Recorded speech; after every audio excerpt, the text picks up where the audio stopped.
காட்டியுள்ள குறுகிய மனம் கொண்ட முதல்வர் அவர்களுக்கு ஒரு சில கேள்விகள். உச்சநீதிமன்றத்தில், அதாவது 13/10/2025 அன்னைக்கு உச்சநீதிமன்றத்தில் நடந்த அந்த விவாதங்களை வைத்தும் வந்த உத்தரவுகளை வைத்தும் இந்த கேள்விகள். இப்படி பொய் மூட்டைகளாக நம்மளை பற்றி இந்த அவதூறுகளை அவிழ்த்து விட்ட முதல்வர் அவர்களுக்கும் திமுக அரசுக்கும் சார்பாக கோடிகளை கொட்டி அமர்த்தப்பட்ட அறிவார்ந்த வழக்கறிஞர்கள் அவங்க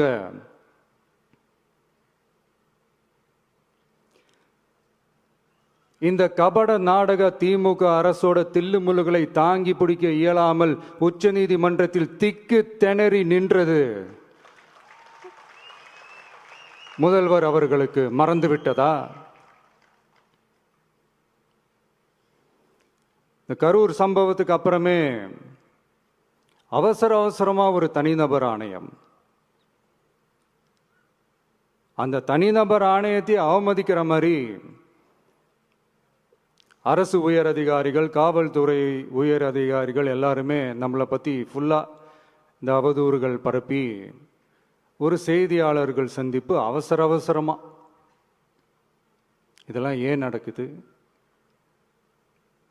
எதுக்காக நடக்குது அப்படின்னு ஒட்டுமொத்த தமிழக மக்களும் கேள்வி கேட்க ஆரம்பிச்சாங்க. இதுவும் தமிழக முதல்வர் மறந்துட்டாரா?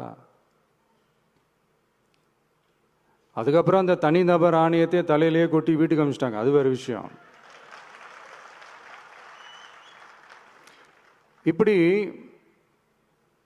இப்படிலாம் கேள்வி கேட்ட உடனே ஏதாவது பதில் சொல்லி ஆகணும்ல. அதனால சட்டமன்றத்தில் பேசும்போது உண்மை நிலையை தெளிவுபடுத்தத்தான்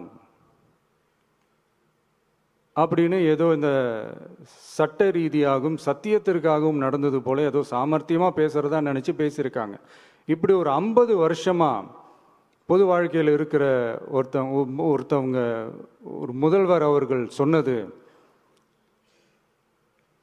எவ்வளவு பெரிய ஒரு வடிகட்டின பொய், சப்பை கட்டுன்னு நான் சொல்லல, உச்ச நீதிமன்றம் சொல்லியிருக்கிறாங்க. அவங்க சொன்னதெல்லாம் கொஞ்சம் என்னன்னு கொஞ்சம் லைட்டா பார்ப்போமா?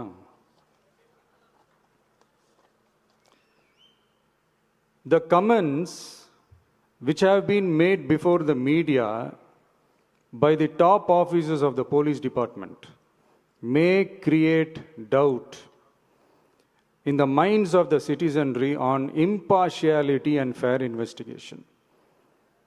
The faith and trust of the general public on the process of investigation must be restored in the criminal justice system. அதாவது அரசு காவல் உயர் அதிகாரிகள் ஊடகங்களிடம் பேசியது என்பது பொதுமக்களிடையே நியாயமான விசாரணை நடக்குமா என்ற சந்தேகத்தை ஏற்படுத்தக்கூடும் என்றும், நியாயமான விசாரணை மூலமே அந்த சந்தேகத்தை மீட்டெடுத்தே ஆக வேண்டும் என்றும் உச்சநீதிமன்றம் தமிழக அரசின் தலையில் ஓங்கி நறுக்கு நறுக்கு நறுக்கு என்று கொட்டியதை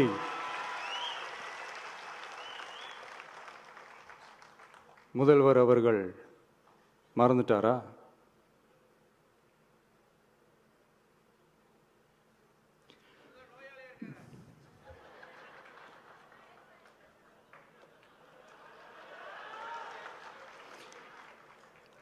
மாண்புமை சென்னை உயர் நீதிமன்றத்தின் மாண்புமிகு நீதியரசர் SIT அமைத்து உத்தரவிட்டார் அல்லவா? அந்த உத்தரவை ஏதோ சட்டத்தின் மீதும் நீதி பரிபாலனத்தின் மீதும் மரியாதை கொண்டவர்கள் போல ஒரு நாடகத்தனமான கொண்டாட்டத்தை திமுகவிற்கு ஒத்து ஊதுவோரும் நடத்தி கூத்தாடி குதூளித்தனர் அல்லவா? தாவேகாவிற்கு எதிராகவும் நமக்கு எதிராகவும் உயர்நீதிமன்ற மாண்புமிகு நீதியரசர் தீர்ப்பளித்து விட்டதாக விதந்தோதி விழா எடுத்தனர் அல்லவா? அந்த உத்தரவை குறித்து சொல்லும்போது எந்த ஆவணத்தின் அடிப்படையில் அந்த உத்தரவு அமைக்கப்பட்டது? நான் கேட்கல, உச்ச நீதிமன்றம் கேட்டிருக்கிறாங்க.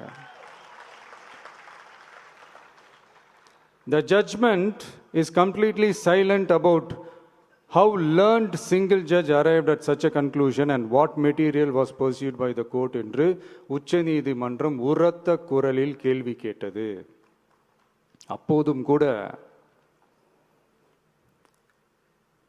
உச்சநீதிமன்றத்தில் திமுக அரசுக்காக வாதாடிய அறிவார்ந்த மூத்த வழக்கறிஞர்கள் பதில் சொல்ல இயலாமல் வாய் மூடி மௌனம் காத்ததை நாடே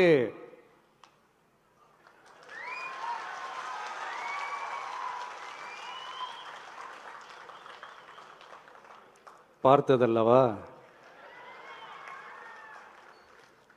இதையும் முதல்வர் அவர்கள் மறந்துட்டாரா?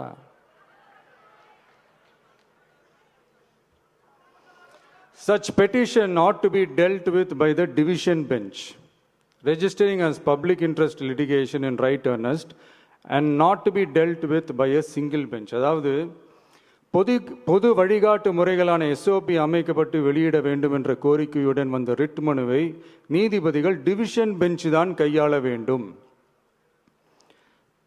தனி நீதிபதி பெஞ்ச் கையாளக்கூடாது என்றும் உச்சநீதிமன்றம் சொன்னதல்லவா? அது மட்டுமா, கோரிக்கையே இல்லாமல் எஸ்ஐடி அமைக்கப்பட்டது எந்த வகையில் சரி என்றும் கேள்வி எழுப்பியது உச்சநீதிமன்றம். இது எல்லாமே அறியாமலோ இல்லை அறியாதது போலவோ உச்சபட்ச அதிகார மயக்கத்தில் இருந்து பேசினாரோ முதல்வர் அவர்கள்? மனிதாபிமானம், அரசியல் அறம், மாண்பு இதெல்லாம் எதுவுமே இல்லாம வெறும் பேச்சில் மட்டுமே பேசிக்கிட்டு அரசியல் ஆதாயம் தேடுற ஆட்டத்தை ஆடத் தொடங்கிவிட்டார் முதல்வர் அவர்கள்.